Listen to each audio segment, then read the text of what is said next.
want the best for them. No standing water means clean, good tasting, algae-free, mosquito-free, and virus-free water.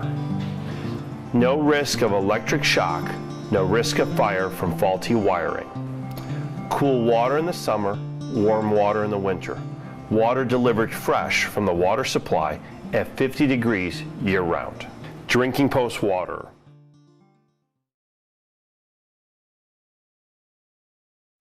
She cracks me up because she'll be watching a movie and you're like, she's on her phone. I'm like, oh my gosh. Just let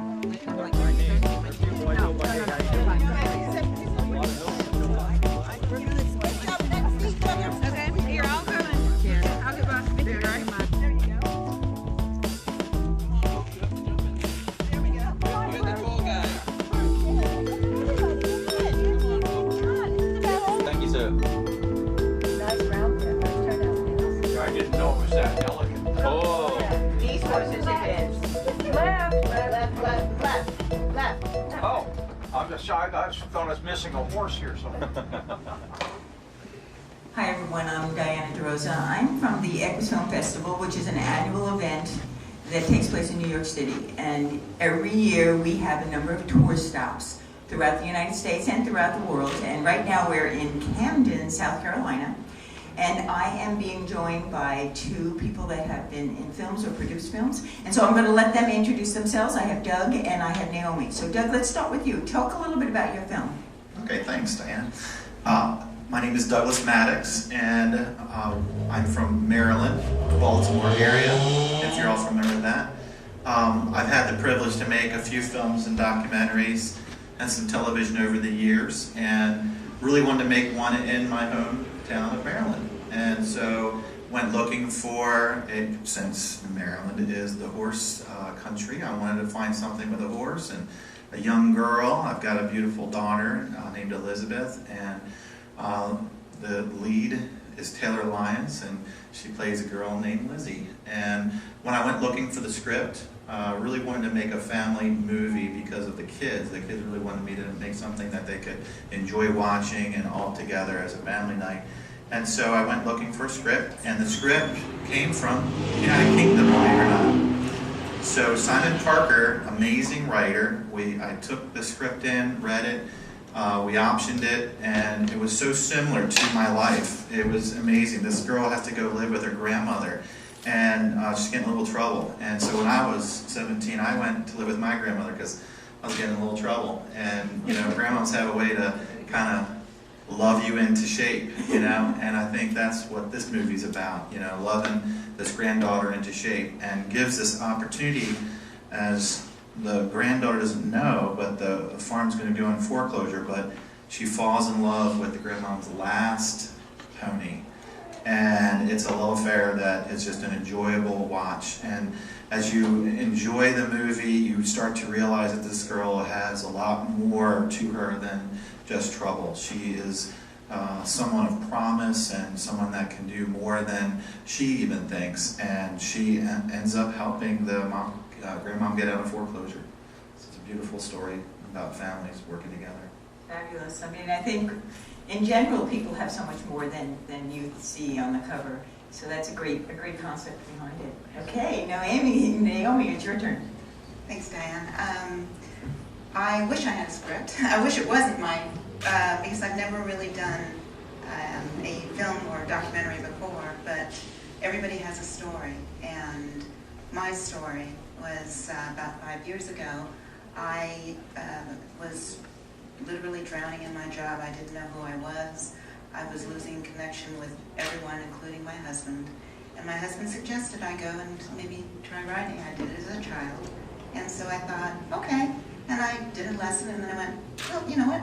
I'm going to go ahead and get lease a horse. Went into a barn. Luckily, I got to lease a horse. And then 3 months later, I was able to actually get that horse. And it was a great experience because I really didn't even know what a hoof was. So I was novice beyond. I mean, I didn't know anything. And the nice thing about it was that I really got to learn everything about a horse.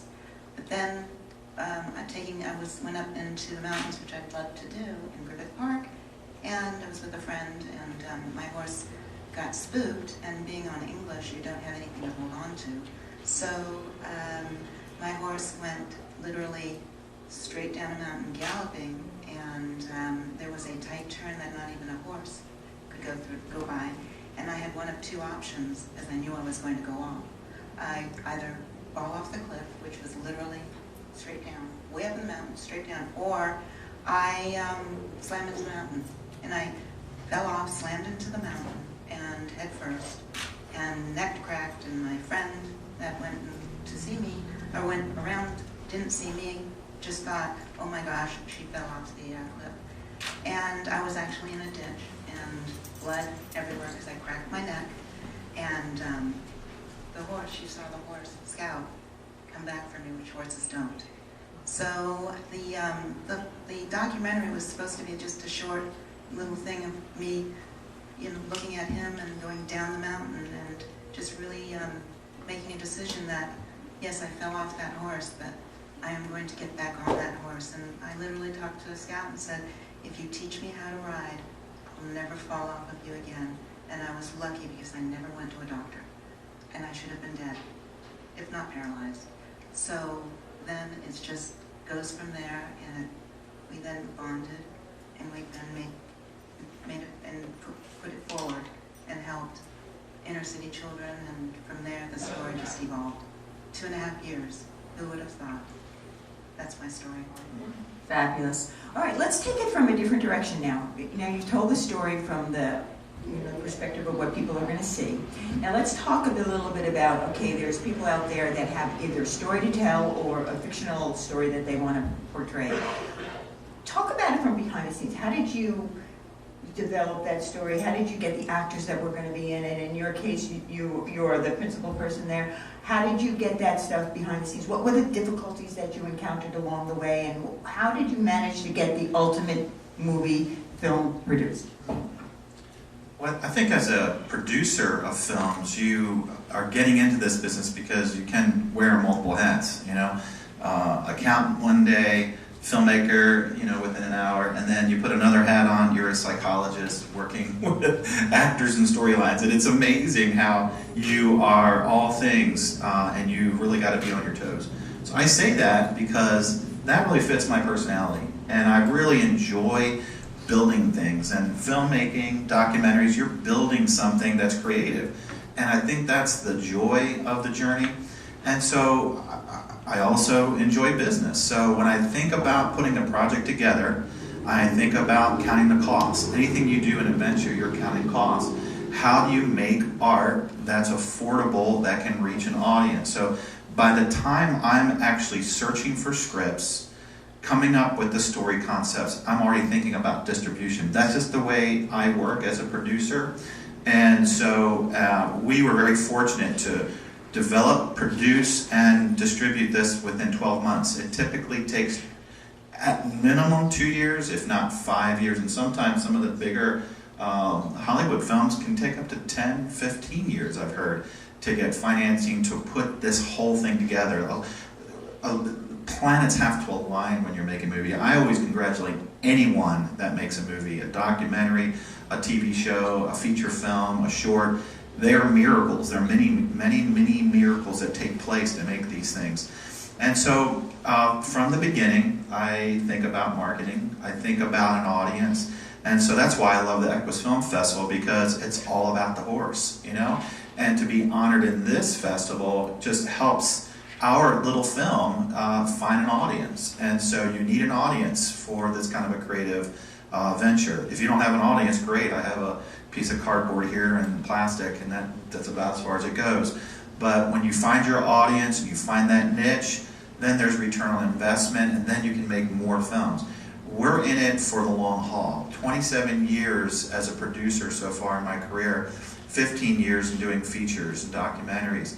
And so hopefully that answers your question. I can share more about what I've experienced in my life, but as a businessman, as a creative producer and a director. So Yeah, actually, I'm going to have you talk a little bit more. Talk about how you decided who were going to be the actors in the film. What about the wranglers and people taking care of the horses? Some of that behind-the-scenes stuff. I mean, how do you actually get those people that are going to be part of your film? Well, Stephanie Smith is an amazing actress, but she actually plays a lot of roles. In independent films, all hands in, everybody. You know, you gotta make it work. And when I auditioned her for the mother of Lizzie, on her resume it said, hey, I've done some theater work and some props and some, you know, behind the scenes things. And I said, oh, hey, I might give you a call. If the acting gig doesn't work and you don't fit the role, maybe I can bring you on as crew.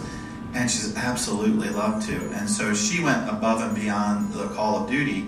And when she got the role, I said, you know, the role was only going to take like 3 or 4 days, but you can be on set the entire time as set designer. And she says, I'm hired. I was like, fantastic. So what else do you need? And this is the kind of people you need to work with in independent filmmaking. And so she said, hey, have you found the pony? And I said, do you have someone in mind? Ferris is the pony. She brought Ferris up from Virginia, and it just takes, it's important to take this time to find out that our set designer is our horse wrangler. Isn't that amazing? And she did a fantastic job. And she's the mom of Lizzie that only played, you know, three days of acting, you know. But so she was multiple. I played multiple roles. I was the producer and the director, and I also did the casting. I was the casting agent. So I've done enough of the films to understand, you know, what a good actor, actress would be. And we actually had a fantastic opportunity to get these amazing actors involved. Francine Locke, Ken Arnold, Alan Williamson, Taylor Lyons, of course Stephanie, and Warren Watson, and some others. If go on IMDb and look at their resumes, they're working actors. I audition people, I take video auditions. We do this point A all the way to Z. We follow the training that I've received as a film major, and we go through every step of the way to make sure the best quality. I also went to Los Angeles and met with some previous managers of actors I've worked with in the past and some casting agents, and you know, kind of came through that saying, you know, it looks like I'm going to be the casting agent on this one, just because most casting agents need a little bit bigger budget. We didn't have the big budget to bring them on. And I was able to make some offers to some wonderful actresses, Jessica Lange and Linda Carter and some other folks, and we're just so happy to have Francine chosen as the grandmother. And so that's really, you've got to do your due diligence. And so when I say a year, it literally was a year of work, going and traveling to Nashville and Los Angeles and doing casting out of our offices right in Baltimore. I mean, we have a little micro studio and our, you know, small agency right there in Towson, Maryland. So it's been fun. Does that answer that question? Yeah, that's great. You know, I think a couple of things that you mentioned I think are really important, and that's that you need to think ahead. So many times, you know, being with the Equus Film Festival, what you discover is that people think about certain things after the film is done. That's when they start to think about, you know, you need things like pictures that are taken during the film, because if you want to promote it afterwards, you want good pictures of the actors in action. It's hard to get that after the film's over. You need to think about marketing. You need to think about all of those different things. And my background also, I worked for Christopher Reeve for 8 years, so I dealt with him doing the casting, and I'm an actress myself, so I know about the audition process and all of that. There is so much more involved behind the scenes and going forward to a film that you really, you know, need to address before you even get into it. Now, the interesting thing is that, Naomi, your story is going to be very different, because yours is really a documentary about you. So the same thing, you go into how it all developed, the behind the scenes, what you learned, you know, how you ended up finding the people that directed it and produced it and all of that. Well, the first thing I can say is the only thing Doug and I have in common is Los Angeles. So, but it was different for me because I literally had a story that so many people said, you must tell this story. And it was the year of the horse, and I thought, okay, and I went to a friend who happened to be in the industry, And I said, what do you think? And thank goodness, she then found the right people. She said, no, you got to do this, and let's do it right. And she took control, and which really was a great thing for a novice. And again, not knowing anything about the industry, anything, it was one where I took I followed the lead of others, and I let them do what they did best. And so I had my producer, or my friend, and she found Andy and Sarah Neitzer, and they were the directors and editors and the writers, and it was really important because I let them take the lead, and I just told my story. And I've always said, if you have the right people, you know, your story will be told. You have the wrong people, it will never be heard. So it was one where, and you're right, it took 2.5 years. The other side of that is, A, the casting was me, and B, I said I was going to pay for it, so I was the executive producer, and I never realized how much money it took. And my husband is still, you know, I'm wondering when he'll start talking to me again. But it was, you know, and then I had the important people in my life that changed me, and I had my mom, and I had my my friend that always told me, you know, don't give up. If you want to write English, because everybody wanted me to write Western, and you know, they were afraid for me, and I had the people that I cared about in the documentary, and I just really wanted their stories to incorporate in my story, and it evolved, and that's really I wish I knew what the beginning was, because if I would have known how much it was, I think I would have thought twice on that one. So I'm taking the opposite of the again of the spectrum. I'm on the other side, and but I am so grateful.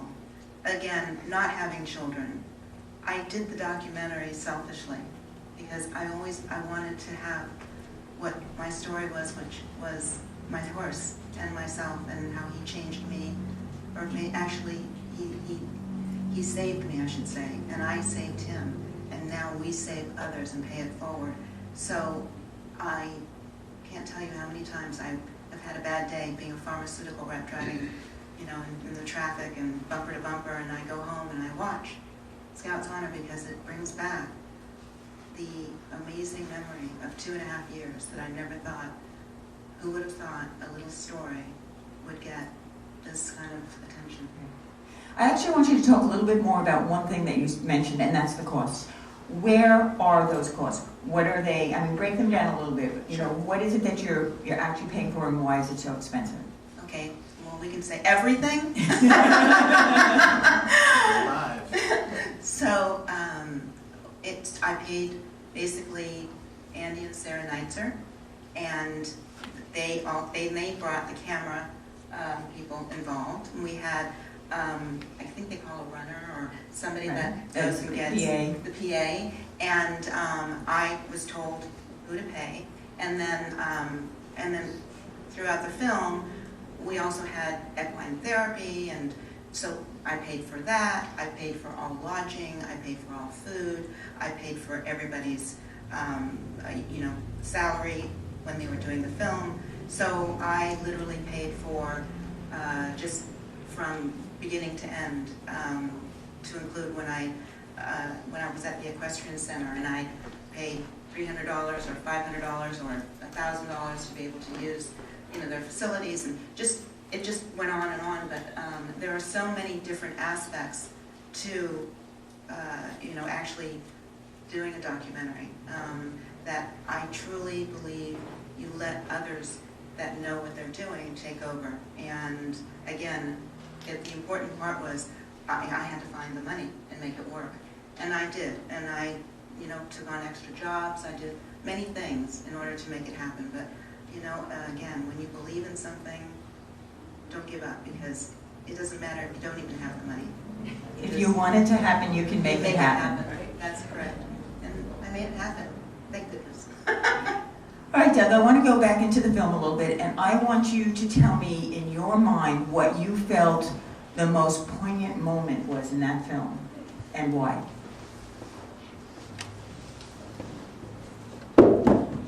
It's so funny because when you make a film, you're talking the actual production days, you are not just going from the beginning of the film to the end of the film, like maybe a reality TV show or something. You are mixing it up and making sure schedules with actors work well, the horses' timing's right, and the farm, you know, we had the farm for a certain number of days, we had the house for a certain number of days, and so we kind of mixed it all up. And so our first day was the last day of the shoot, and our last day was the first day of the film. So it kind of makes you a little, you know, crazy a little bit. You're thinking, okay, let's keep this in order. So it's hard to say what my favorite one was, but I think, you know, the first day and the last day. But I actually, you know, it really was the first day. You know, the first day when we're filming is the way I have to speak about it. Not necessarily in the actual film, but to see people come around a vision and to see so much energy and love and creativity poured out on a project that everyone showed up on time. We start and cameras roll, lights on. It's that excitement. Now, when the last day occurred, which was the first shot of the film, the opening, it's this beautiful silhouette. I was working with our storyboard artist, Jackson, and he had this silhouette idea, and we made that happen. Amazing shot coming in from the barn, and you're left in a mystery, like, why is this lady taking out her horse? What are we going to be introduced to? What's going to happen? So creating that mystery, and from a storyboard conception to an actual live shot is thrilling. I think, you know, every time as a director, I was looking at the monitor, and then I peer over the monitor and I'm seeing the actors. I'm like, I'm living a dream. This is so cool. These actors are actually saying the words on my script in front of me, and I'm watching a movie while they're acting. And when you see talent like that, when they're starting to tear up, like we did a cross shot, no emotion from, you know, they're just feeding lines. As soon as the camera goes, whoa, there's the emotion, and the tears were coming, and I'm like, wow, how can they do that? It's amazing. That's why I do what I do, and they do what they do. You know, they're professional actors, and I'm really thrilled. So, you know, it's thrilling to work on films, and you know, there is no one favorite scene per se, because every one of those clips, scenes, shots, everything that you see is, you put such care and attention into every single scene. You know, I think that's kind of interesting, you know, as when I am acting, and you're doing a different part of the different scene, you're thinking when you watch a movie that everything's happening and they're just capturing the moments. No, that's the scene that they're capturing. They want you to be at this spot doing whatever it is that you're doing, and there's no beginning or end. That's the spot. So it is, nothing goes consecutively. It can be shot at the beginning or end or wherever. So that's an important thing. I would like to add, our motto with DBM Communications, we bring your creative vision to life. And that's really our motto in life. You know, we love to bring these creative visions to life. You know, if we're working for a company, we're working on the film, the documentary. And so our slogan for DBM Films is entertain, educate, inspire. And so when you put those together, that's a thrilling combination, because we're out there to help and reach people and, you know, change society for good, really trying to help motivate people to see some good in life instead of a lot that we see that's not so good in life on media and films. So we're really, you know, small, little bits at a time, you know, putting it out there and seeing how people receive it.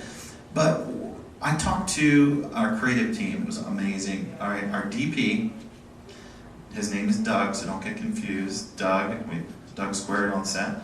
And we had Jackson, who's my first AD, but he also, again, independent, was hired for our editing. And I wanted to do that because I really believe in editors on the set. Really, you need to have editors there.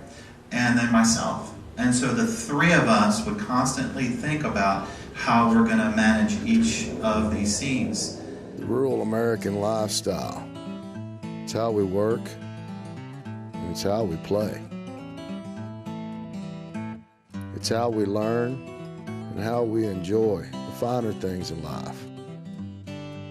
How we take care of our animals and tend to the land. It's a way of life. Has been for hundreds of years.